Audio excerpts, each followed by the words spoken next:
Hello friends, હું છું Hardik Patel, icon engineering tuition ક્લાસીસની ચલામાં વિદ્યાર્થી મિત્રો આપનું સ્વાગત છે. ડિપ્લોમા સેમિસ્ટરના દરેક બ્રાન્ચના સબ્જેક્ટ લિસ્ટ બી આવી ગયા છે. જે પ્રમાણે કોલેજ સ્ટાર્ટ થઈ ગઈ છે, કોલેજ સ્ટાર્ટિંગના ડેટ આવી ગઈ છે, એક્ઝામ ડેટ બી તમારી આવી ગઈ છે. એ પ્રમાણે સેમિસ્ટર 2 ની અંદર તમારા સબ્જેક્ટ લિસ્ટ બી આવી ગયા છે. તો આજના વિડીયોમાં બ્રાન્ચ વાઇઝ કયા કયા સબ્જેક્ટ રહેવાના છે, કઈ સબ્જેક્ટની તમારી મિડ એક્ઝામ આવવાની છે, કયા સબ્જેક્ટની તમારી જીટીયુ એક્ઝામ આવવાની છે, કયા કયા સબ્જેક્ટ રહેવાના છે, બધી જ વસ્તુની આજના વિડીયોમાં આપણે ચર્ચા કરવાના છે. તો વિડીયોના એન્ડ સુધી જોડાતા રહેશો. ચેનલ ઉપર નવા હોય તો ચેનલને સબસ્ક્રાઇબ કરી દેશો, બેલ આઇકોન ઓન કરી દો જેથી નવા વિડીયો આવે તરત જ નોટિફિકેશન આવી જશે.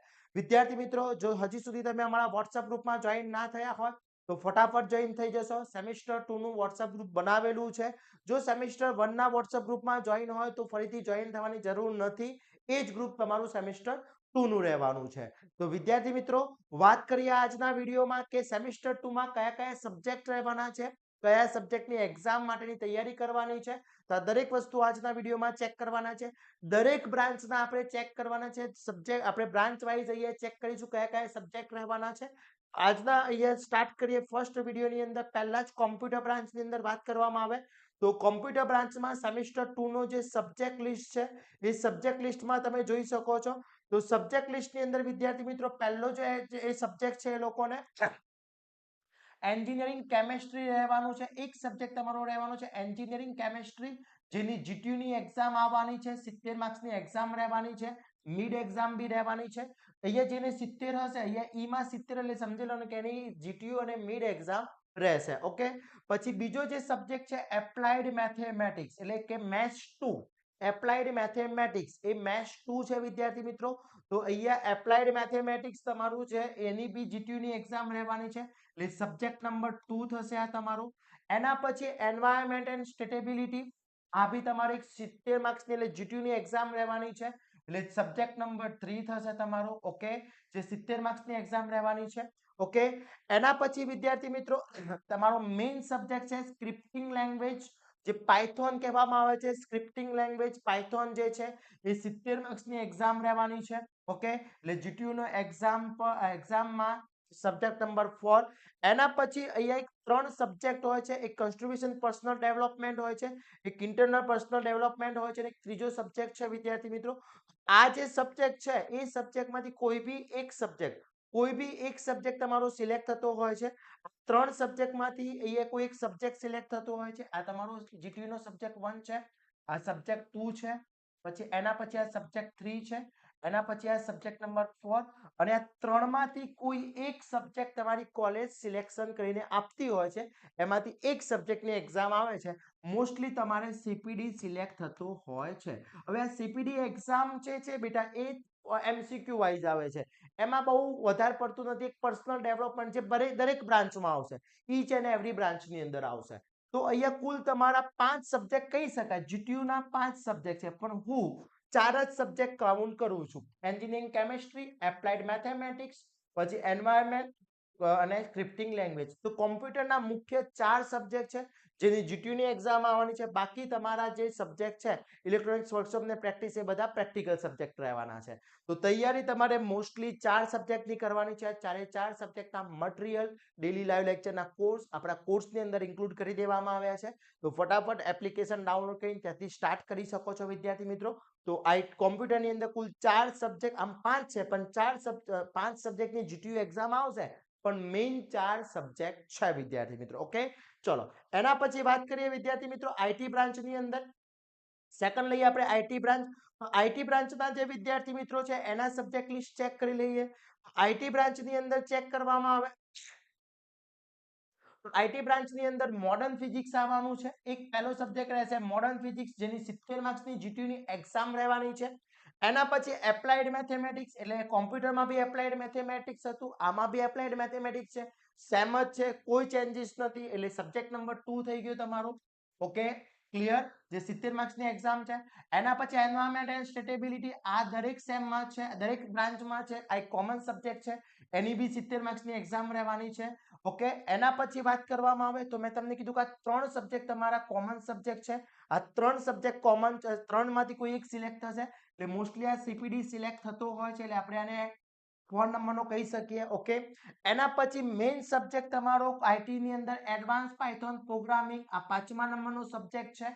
જે તમારું પાયથોન હતું એનું એડવાન્સ પાયથોન પ્રોગ્રામિંગ છે બેટા. તો આ ખાસ ધ્યાન રાખજો, એની બી 70 માર્ક્સની એક્ઝામ રહેવાની છે. અને 6 નંબરનો જે સબ્જેક્ટ છે fundamental of software development FOSD, આ તમારો મેઇન સબ્જેક્ટ છે. એની બી જીટીયુ ની એક્ઝામ રહેવાની છે. એટલે જોવા જઈએ તો કુલ 6 સબ્જેક્ટ, આઈટી માં કુલ 6 સબ્જેક્ટની એક્ઝામ રહેવાની છે.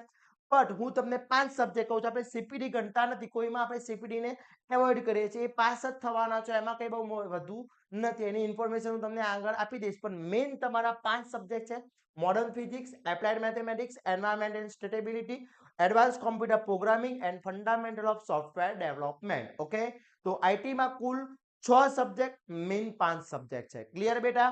ઓકે, તો આઈટી ના આટલા વિદ્યાર્થી મિત્રો તૈયારી સ્ટાર્ટ કરી લેશો. આના બી ડેલી લાઈવ લેક્ચરના કોર્સ, મટીરિયલ કોર્સ આપણે એપ્લિકેશન ઉપર લોન્ચ કરી દીધા છે. ફટાફટ જોઈન થઈ જશો વિદ્યાર્થી મિત્રો. એના પછી વાત કરવામાં આવે મિકેનિકલ બ્રાન્ચના વિદ્યાર્થી મિત્રો માટે. તો મિકેનિકલ બ્રાન્ચના વિદ્યાર્થી મિત્રોની વાત કરીએ વિદ્યાર્થી મિત્રો, તો મિકેનિકલ બ્રાન્ચમાં કયા કયા સબ્જેક્ટ ઓફર થયા છે એ ચેક કરી લઈએ આપણે.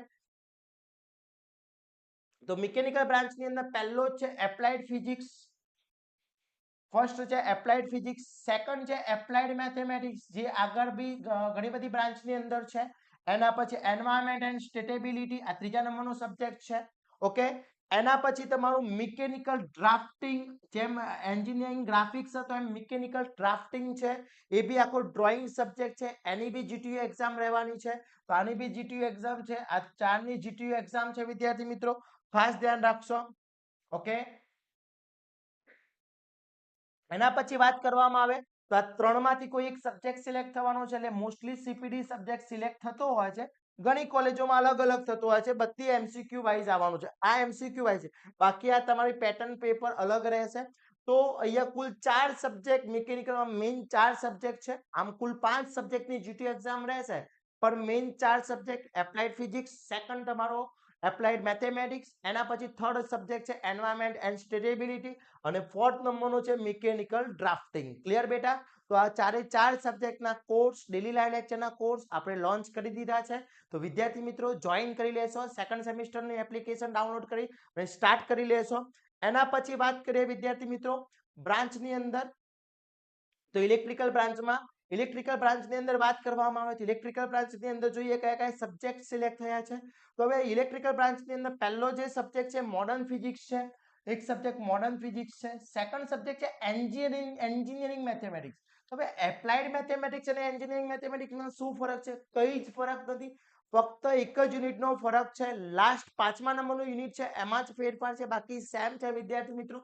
પછી થર્ડ નંબરનો જે સબ્જેક્ટ છે એન્વાયરમેન્ટ એન્ડ સ્ટેબિલિટી, આ થર્ડ નંબરનો સબ્જેક્ટ છે. ઓકે, એના પછી વાત કરવામાં આવે તો ત્રણમાંથી એક સબ્જેક્ટ સિલેક્ટ થવાનો છે. ઓકે, એટલે ફોર્થ નંબરનો આપણે સીપીડી કહી દઈએ અત્યારે. આ ફોર્થ નંબરનો સબ્જેક્ટ છે. એના પછી ફંડામેન્ટલ ઓફ ડિજિટલ ઇલેક્ટ્રોનિક્સ, જે 70 માર્ક્સની એક્ઝામ રહેવાની છે, એ 5 નંબરનો સબ્જેક્ટ છે. અને 6 નંબરનો સબ્જેક્ટ છે એસી ફંડામેન્ટલ, જેમ ડીસી હતું અહીંયા આવશે એસી ફંડામેન્ટલ. એટલે કુલ 6 સબ્જેક્ટ છે, પણ મેઇન સબ્જેક્ટ તમારા 5 છે. આ પાંચે 5 સબ્જેક્ટના મોસ્ટ આઈએમપી મટીરિયલ્સ, વિડિયો લેક્ચર્સનો કોર્સ, ડેલી લાઈવ લેક્ચરનો કોર્સ આપણે અપલોડ કરી દીધો છે બેટા. તો ત્યાંથી તમે કોર્સ પરચેસ કરીને તૈયારી સ્ટાર્ટ કરી શકો છો. તો તમારા કુલ 6 સબ્જેક્ટ છે, પણ મેઇન તમારા 5 સબ્જેક્ટ છે ઇલેક્ટ્રિકલ બ્રાન્ચની અંદર. ઓકે, એના પછી વાત કરવામાં આવે વિદ્યાર્થી મિત્રો સિવિલ બ્રાન્ચની અંદર, તો સિવિલ બ્રાન્ચના વિદ્યાર્થી મિત્રોની વાત કરીએ.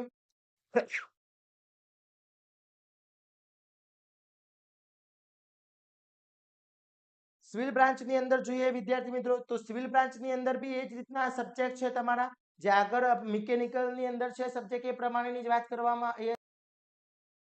ઓકે, તો સિવિલ બ્રાન્ચની અંદર વાત કરવામાં આવે તો જે સબ્જેક્ટ છે સિવિલ બ્રાન્ચની અંદર એ જોઈ લઈએ આપણે. તો અહીંયા સિવિલ બ્રાન્ચમાં ફર્સ્ટ સબ્જેક્ટ છે એપ્લાઇડ કેમેસ્ટ્રી. કયો છે? એપ્લાઇડ કેમેસ્ટ્રી છે ફર્સ્ટ સબ્જેક્ટ. સેકન્ડ સબ્જેક્ટ છે એપ્લાઇડ મેથેમેટિક્સ, જે mechanical, electric, mechanical, civil, IT, કોમ્પ્યુટરમાં જે મેથેમેટિક્સ છે એ જ છે. થર્ડ નંબરનો એન્વાયરમેન્ટ એન્ડ સ્ટેબિલિટી છે. એના પછી એ લોકોનો ફોર્થ નંબરનો એન્જિનિયરિંગ મિકેનિક્સ, આ મેઇન સબ્જેક્ટ છે ફોર્થ. એની બી જીટીયુ ની એક્ઝામ રહેવાની છે, ખાસ ધ્યાન રાખશો વિદ્યાર્થી મિત્રો. એના પછી આ 3 સબ્જેક્ટમાંથી કોઈ એક બી સબ્જેક્ટ સિલેક્ટ થવાનો, એટલે કે અહીંયા સીપીડી આપણે ધારી લઈએ તો સીપીડી તમારો 5 નંબરનો સબ્જેક્ટ થશે અને બેઝિક સર્વે એ તમારું મેઇન સબ્જેક્ટ છે. એન્જિનિયરિંગ સિવિલ એન્જિનિયરિંગ નો મેઇન સબ્જેક્ટ બેઝિક સર્વે છે, યાની કે સબ્જેક્ટ નંબર 6. તો સિવિલ એન્જિનિયરિંગમાં કુલ ટોટલ 6 સબ્જેક્ટની જીટીયુ ની એક્ઝામ રહેશે. હું તમને મેઇન 5 સબ્જેક્ટ કહું છું, સીપીડી ને આપણે એવોઇડ કરીએ છીએ, તો કુલ 5 સબ્જેક્ટ થશે, ટોટલ 6 છે. તો આ બધા જ સબ્જેક્ટના most IMP material daily live લેક્ચરના કોર્સ આપણે અપલોડ કરેલા છે, એકવાર ચેક કરી લેશો બેટા. ઓકે, એના પછી વાત કરીએ આપણે તો બ્રાન્ચની અંદર, તો ઈસી બ્રાન્ચની અંદર વિદ્યાર્થી મિત્રો, તો ઈસી બ્રાન્ચના વિદ્યાર્થીની વાત કરી લઈએ. ઈસી બ્રાન્ચમાં કયા કયા સબ્જેક્ટ રહેલા છે, તો ઈસી બ્રાન્ચની અંદર ચેક કરવામાં આવે. ઈસી બ્રાન્ચની અંદર પહેલો સબ્જેક્ટ છે એન્જિનિયરિંગ કેમિસ્ટ્રી છે, ફર્સ્ટ સબ્જેક્ટ તમારો રહેવાનો છે. સેકન્ડ સબ્જેક્ટ છે એપ્લાઇડ મેથેમેટિક્સ. ઓકે, જે આગળ કોમ્પ્યુટર આઈટીમાં જે એપ્લાઇડ મેથેમેટિક્સ છે એ જ રહેવાનો છે. થર્ડ સબ્જેક્ટ તમારો એન્વાયરમેન્ટ એન્ડ સ્ટેબિલિટી છે. ઓકે, એના પછી વાત કરીએ તો આ 3 સબ્જેક્ટમાંથી એક સબ્જેક્ટ સિલેક્ટ થવાનો છે, એટલે કે તમારો સીપીડી જે સબ્જેક્ટ છે એ. અને એના પછી અહીંયા વિદ્યાર્થી મિત્રો એક સબ્જેક્ટ એમનો છે, આ ફર્સ્ટ સબ્જેક્ટ છે, આ સેકન્ડ સબ્જેક્ટ થઈ ગયો, આ થર્ડ સબ્જેક્ટ છે. એના પછી આ 3 માંથી કોઈ એક સબ્જેક્ટ, એટલે આપણે સીપીડી ધારી લઈએ તો તમારો 4th નંબરનો સબ્જેક્ટ છે. અને 5 નંબરનો સબ્જેક્ટ છે સીઈએ, એટલે કે ઇલેક્ટ્રોનિક સર્કિટ એન્ડ એપ્લિકેશન. આ મેઇન સબ્જેક્ટ છે. એટલે કુલ 5 સબ્જેક્ટ ઈસી બ્રાન્ચની અંદર રહેવાના છે, મેઇન 4 સબ્જેક્ટ, પણ આમ જીટીયુ ની 5 સબ્જેક્ટની એક્ઝામ આવશે. તો વિદ્યાર્થી મિત્રો આ 5 સબ્જેક્ટ, એટલે કે 4 સબ્જેક્ટ તમારા છે, 4 સબ્જેક્ટ મોસ્ટ ઇમ્પોર્ટન્ટ છે, ખાસ ધ્યાન રાખી લેજો. આમાંથી ઘણા બધા સબ્જેક્ટના મટીરીયલ્સ આપણા અવેલેબલ છે. ડેલી લાઈવ લેક્ચરનો કોર્સ બી આપણે ઈસી બ્રાન્ચમાં સ્ટાર્ટ કરેલો છે, તો એકવાર એપ્લિકેશનમાં જઈ ચેક કરી લેજો કયા કયા સબ્જેક્ટ છે. ઓકે વિદ્યાર્થી મિત્રો, એના પછી વાત કરવામાં આવે નેક્સ્ટ જે તમારો સબ્જેક્ટ બ્રાન્ચ છે, બ્રાન્ચની અંદર વિદ્યાર્થી મિત્રો, તો નેક્સ્ટ બ્રાન્ચ આપણે વાત કરીએ આઈસીટી બ્રાન્ચની અંદર. આઈસીટી બ્રાન્ચના વિદ્યાર્થી મિત્રોની વાત કરીએ તો આઈસીટી બ્રાન્ચની અંદર કયા કયા સબ્જેક્ટ રહેલા છે, તો આઈસીટી બ્રાન્ચની અંદર પહેલો જે સબ્જેક્ટ છે એન્જિનિયરિંગ કેમિસ્ટ્રી છે, ફર્સ્ટ સબ્જેક્ટ એન્જિનિયરિંગ કેમિસ્ટ્રી છે. સેકન્ડ સબ્જેક્ટ એમનો એપ્લાઇડ મેથેમેટિક્સ છે. થર્ડ સબ્જેક્ટ એમનો એન્વાયરમેન્ટ એન્ડ સ્ટેબિલિટી છે. એના પછી આ 3 માંથી એક સબ્જેક્ટ સિલેક્ટ થવાનો છે, એટલે કે અહીંયા ફોર્થ તમારો આ સબ્જેક્ટ કહી શકાય સીપીડી. અને એમનો 5મા નંબરનો સબ્જેક્ટ છે પાયથોન પ્રોગ્રામિંગ, જે મેઇન સબ્જેક્ટ છે 5 નંબરનો. તો ટોટલ કુલ 5 સબ્જેક્ટ છે, પણ બેટા આપણે મેઇન 4 સબ્જેક્ટ છે, મેથ્સ, એન્વાયરમેન્ટ, કેમિસ્ટ્રી અને પાયથોન. તો આ ચારે 4 સબ્જેક્ટના મટીરીયલ ડેલી લાઈવ લેક્ચરનો કોર્સ આપણા કોર્સની અંદર ઇન્ક્લુડ કરેલો છે. તો તમે એપ્લિકેશનમાં જોઈન થઈ ત્યાંથી કોર્સ પરચેસ કરીને તૈયારી સ્ટાર્ટ કરી શકો છો. ઓકે, એના પછી વાત કરીએ બ્રાન્ચની અંદર, તો વિદ્યાર્થી મિત્રો બાયોમેડિકલના વિદ્યાર્થી મિત્રો માટેની વાત કરીએ તો બાયોમેડિકલના વિદ્યાર્થી મિત્રોનો જે સબ્જેક્ટ લિસ્ટ છે એ ચેક કરી લઈએ. તો બાયોમેડિકલ જે વિદ્યાર્થી મિત્રો છે એમનો સબ્જેક્ટ લિસ્ટ અહીંયા જોઈએ. તો બાયોમેડિકલની અંદર ફર્સ્ટ સબ્જેક્ટ છે એન્જિનિયરિંગ કેમિસ્ટ્રી છે, સેકન્ડ સબ્જેક્ટ છે એપ્લાઇડ મેથેમેટિક્સ છે, થર્ડ સબ્જેક્ટ છે એન્વાયરમેન્ટ એન્ડ સ્ટેબિલિટી છે. પછી આ 3 માંથી કોઈ એક સબ્જેક્ટ તમારો રહેવાનો છે સીપીડી, એટલે આપણે ફોર્થ સબ્જેક્ટ કહી દઈએ. એના પછી એ લોકોનો ફંડામેન્ટલ ઓફ ડિજિટલ ઇલેક્ટ્રોનિક્સ એ 5 નંબરનો સબ્જેક્ટ છે, અને હ્યુમન બાયોલોજી એ 6 નંબરનો સબ્જેક્ટ છે. એટલે આ બંને સબ્જેક્ટ મેઇન છે. તો કુલ ટોટલ 6 સબ્જેક્ટ છે, એમાંથી મેઇન સબ્જેક્ટ 5 છે વિદ્યાર્થી મિત્રો બાયોમેડિકલના. તો આમાંથી મોસ્ટલી આપણે કોમન સબ્જેક્ટ જે છે એ આપણે ડેલી લાઈવ લેક્ચરમાં સ્ટાર્ટ કરી દીધા છે, કોર્સ બી ઇન્ક્લુડ કરી દીધો છે. તો બાયોમેડિકલના વિદ્યાર્થી મિત્રો બી એકવાર ચેક કરી લેશે કે કયા કયા કોર્સિસ અવેલેબલ છે, અથવા વધુ ઇન્ફોર્મેશન માટે અમને કોન્ટેક્ટ કરી શકો છો. એના પછી વાત કરવામાં આવે કેમિકલ બ્રાન્ચના વિદ્યાર્થી મિત્રો માટે, તો કેમિકલ બ્રાન્ચના વિદ્યાર્થી મિત્રોનું જે સબ્જેક્ટ લિસ્ટ છે ચેક કરી લઈએ. તો કેમિકલ બ્રાન્ચના વિદ્યાર્થીનું જે સબ્જેક્ટ લિસ્ટ છે એ અહીંયા આપેલું છે. પહેલું એપ્લાઇડ ફિઝિક્સ છે એ લોકોનું, સેકન્ડ એપ્લાઇડ મેથેમેટિક્સ છે, પછી એના પછી એન્વાયરમેન્ટ એન્ડ સ્ટેબિલિટી છે. એના પછી સીપીડી માંથી કોઈ બી 3 માંથી એક સીપીડી આપણે એને સબ્જેક્ટ નંબર 4 કહી દઈએ. અને એના પછી basic chemical engineering and calculation A subject number 5 છે તમારો, અને મિકેનિકલ ઓપરેશન સબ્જેક્ટ નંબર 6 છે વિદ્યાર્થી મિત્રો. આટલા સબ્જેક્ટ તમારા કેમિકલ બ્રાન્ચની અંદર છે. આ પ્રમાણે સેમિસ્ટર 2 ના તમારા સબ્જેક્ટ લિસ્ટ રહેવાના છે. બધા જ સબ્જેક્ટ લિસ્ટ અહીંયા મેં તમને ડિસ્કશન કરી દીધા છે વિદ્યાર્થી મિત્રો. અને સેમિસ્ટર 2 ના ઓલ કોર્સ ડેલી લાઈવ લેક્ચરના કોર્સ બી મુકાઈ ગયા છે. સબ્જેક્ટ વાઇઝ બી કોર્સ મુકાઈ ગયા છે. તો આજે જ એપ્લિકેશન ડાઉનલોડ કરી લેશો. આઇકોન એન્જિનિયરિંગ ટ્યુટોરિયલ્સ નામની એપ્લિકેશન ડાઉનલોડ કરી કોર્સ પરચેસ કરી લેશો. જેની વેલિડિટી તમારી જીટીયુની એક્ઝામ ફિનિશ ના થાય ત્યાં સુધીની રહેવાની છે. તો ફટાફટ વિદ્યાર્થી મિત્રો સ્ટાર્ટ કરી દેશો આજથી તૈયારી, જેથી સેમિસ્ટર 2 માં બેસ્ટમાં બેસ્ટ માર્ક્સ મેળવી શકે, સારામાં સારો સ્કોર કરી શકે. અને આવા જ નવા ઇન્ફોર્મેશન વિડીયો સાથે નવા દિવસે મળીશું. ત્યાં સુધી વિદ્યાર્થી મિત્રો મને રજા આપશો. જય હિન્દ, જય ભારત.